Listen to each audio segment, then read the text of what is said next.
Hey, it's Bill Russell. I'm here in my yellow hat. I wore it at Vive and Hims to signify our partnership with Alex's Lemonade Stand Foundation and the search for cures and to combat childhood cancer. I'm just blown away by the generosity of our community. With the help of our partners, SureTest, Rackspace, CTG, and some of you giving individually, we were able to raise close to $40,000 at those two events. It is just exceptional. And I would like to thank all of you who have joined us in this cause. If you would like to be a part of it as well, go ahead and hit our page, thisweekhealth.com. You can go to the top blue banner that is on our homepage and click on that to give today. Thank you again for being a part of this effort and this cause. Today in Health IT, top 10 priorities for CIOs in 2024. My name is Bill Russell. I'm a former CIO for a 16-hospital system and creator of This Week Health, a set of channels and events dedicated to transform healthcare, one connection at a time. We want to thank our show sponsors who are investing in developing the next generation of health leaders: SureTest, Artisight, Parlance, Certify Health, Notable, and ServiceNow. Check them out at thisweekhealth.com/today. All right. Hey, we're still raising money with Alex's Lemonade Stand to fight childhood cancer. We have a goal to raise $100,000 this year. It's going to be a big goal, and we are excited to get started. If you want to be a part of it, hit our website, top right-hand corner, click on the logo of the Lemonade Stand to give today. We thank you for your generosity and support in advance. All right, one last thing. Share this podcast with a friend or colleague. Use it as a foundation for daily or weekly discussions on the topics that are relevant to you and the industry. Great way to mentor. They can subscribe wherever you listen to podcasts. All right, here we go. Today's story, and you can find this story, just like all the stories we cover on the show, on our thisweekhealth.com/news website, where we have industry professionals helping us to curate news stories from around the industry. So you can just find those stories that you're looking for. This one is top 10 priorities for CIOs in 2024. And on our site, it has a summary. It's done by ChatGPT. No real amazing logic here. We just send it through the API and it comes back with a summary. Here's the summary. CIO priorities for 2024: data control, balancing innovation and operational excellence, cybersecurity, talent development, AI deployment, increasing digital acumen, addressing AI talent shortage, data governance, value creation, and cost optimization. Emphasis on talent, AI safety, achieving balance, and strategies to better inform and protect business. So that's a summary. We're going to go over here. It's on CIO.com. And they have the usual story to intro it. The following 10 priorities should be top of your list.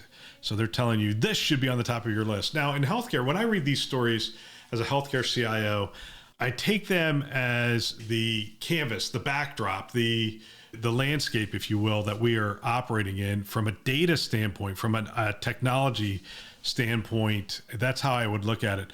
It's important to understand that we're in a different business. It's at a different point in its development, especially with regard to digital, than other industries. So some of these things will be applicable, some will not. So let me go through some of them. Gain stronger control over data. Absolutely. This has been the case in healthcare for many years. We need to have a better handle over our data, especially with regard to the operational challenges that we're having in healthcare right now and the financial challenges we're having right now. More and more, the CIOs are being asked to turn that data into knowledge and into insights. And I think it's interesting. This concept keeps coming up to me, and it is having a conversation with your health system. And when I'm talking to people, and it's generally in this AI space and developers in the AI space, what they're telling me is eventually you're going to have a digital twin for yourself or your doctor or whatever, and they're going to essentially have your knowledge and expertise and be able to do some of the tasks that you would normally do, but it's going to be AI doing them for you with your knowledge and skill sets. Imagine that same thing for the health system. So the health system knowledge of workflow and efficiency and number of beds open and number of spots and number of parking spots and locations and all that stuff, all sort of captured into an AI large language model. And you're able to ask it questions. How many nurses did we have deployed last night at Mission Hospital? And it responds and it gives you an answer. How efficient were those nurses? How efficiently were they deployed within that system? Would we have been better off if those nurses were deployed in another way, shape, or form? I'm just using that as an example, but you're going to be able to query the health system and have a natural language conversation with the health system. I think that is the next frontier for how we are going to have to structure our data in order to be queried in a natural language way by these large language models and return the information. The way we used to think about, wouldn't it be great if we could put that search box in front of our health system and Google and ask it any question. And I think we need to be thinking about that in terms of, we've gone beyond the Google the question, which by the way, we never got to.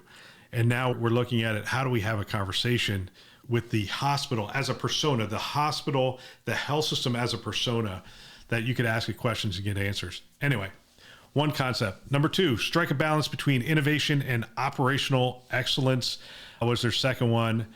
And this is absolutely the case right now. More and more CIOs are being asked to cut back. And we talked about this last week in one of the articles that we talked about, why we're cutting IT staff. And this balance is going to be critical. And one of the things I just want to point out, same thing I said last week, which is no matter how much you cut in order to deliver the results that the organization is looking for, you have to maintain operational excellence, period. You cannot let the data center go down. You cannot let the system get hacked. You cannot let the network go down. That has to be maintained. Your job when you sit at that table and they're asking you for cuts is to let them know, if you do this, you're putting this thing at risk. Your job is to educate on risk. Now, if they choose to go through with it, then you have other decisions to make. But at that point, you are the protector of operational capabilities within the IT organization. And then on the innovation side, no matter how many cuts you make, there should be at least one person left in your organization that gets up every day and thinks about the future, thinks about what we could do to move things down. And it's not just a thought game, right? It has to be somebody that can take the thinking and look at practical ideas and have conversations with people on the front lines, and then turn those things into projects that you're going to be doing at a future time. Now, you're going to set, as a CIO, you would be the one setting the priorities. You'd be the one setting the objectives. We want operational excellence. We want to deliver better outcomes for healthcare. We want to, whatever those happen to be, and typically they're strategy based.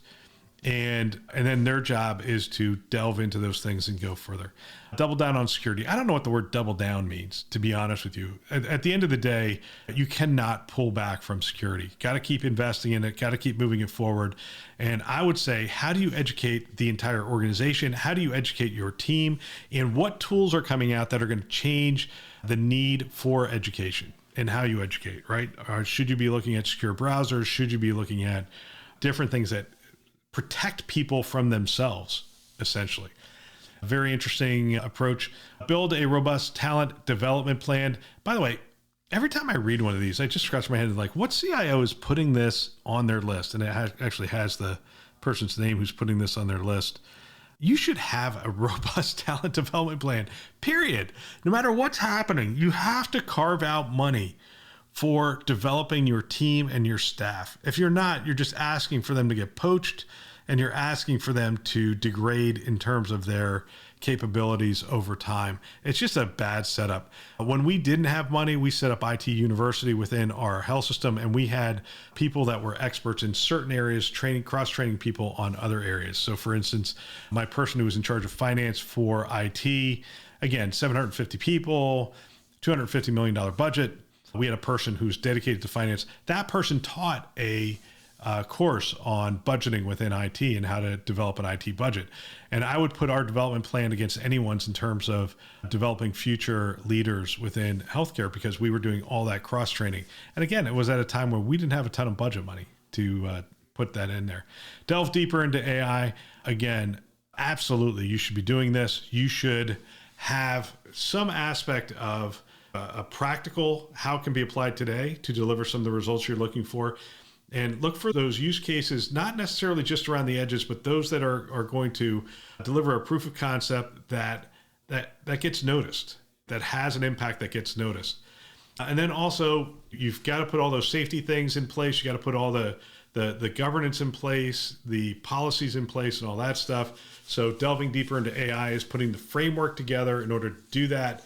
And then I think from an architecture standpoint, the team, your architecture team needs to be thinking about what do AI tools, what does an AI foundation look like? And then your future people are interacting with the organization to see where AI can make a difference. And in healthcare, there's a ton. Imaging, note-taking, and ambient clinical listening.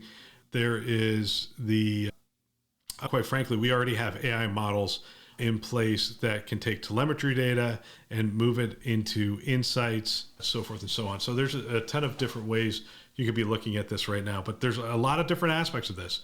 There is the governance, there is the infrastructure, there is the pragmatic things that you're doing today. Plus, somebody needs to be keeping an eye on your partners. Your partners are integrating it today, and they're bringing AI into your system. Do you know what they're bringing in, and do you know how they're implementing it? Sharpen your company's digital acumen. I'm not sure what that's about. I'm not even going to read it. Address the AI talent shortage challenge. Again, I'm not sure that's for you to address. Here's the thing I will say is determine the AI talent you need. Like at least put that together. Put that framework together. What AI talent do you feel you need? And then what AI education do you feel you need to do within your organization? As a CIO, those are probably the two plans I would be putting together for this year. I probably would have started some of that last year, but those are two things I'd be thinking about. Strengthening data governance, always. Data is, well, Matthew McConaughey would tell us data is the gold in this AI world. He's doing that right now on the Salesforce.com ads that are out there. That's a term that's been out there for a long time, that data is the new gold within the digital economy. But at the end of the day, data governance is critical, especially in healthcare. It was shocking to me when I went to St. Joe's and we had no data governance in place whatsoever. And this was 2012. And we had to stand that up and develop all those capabilities. And it's a significant process to put all that stuff in place. If we are now in 2024 and you don't have a robust data governance process in place, the best thing to do is to just get started. Don't bemoan the fact that it's not in place. Get started. Seek value creation is what it is. I'm going to skip that because we are over time.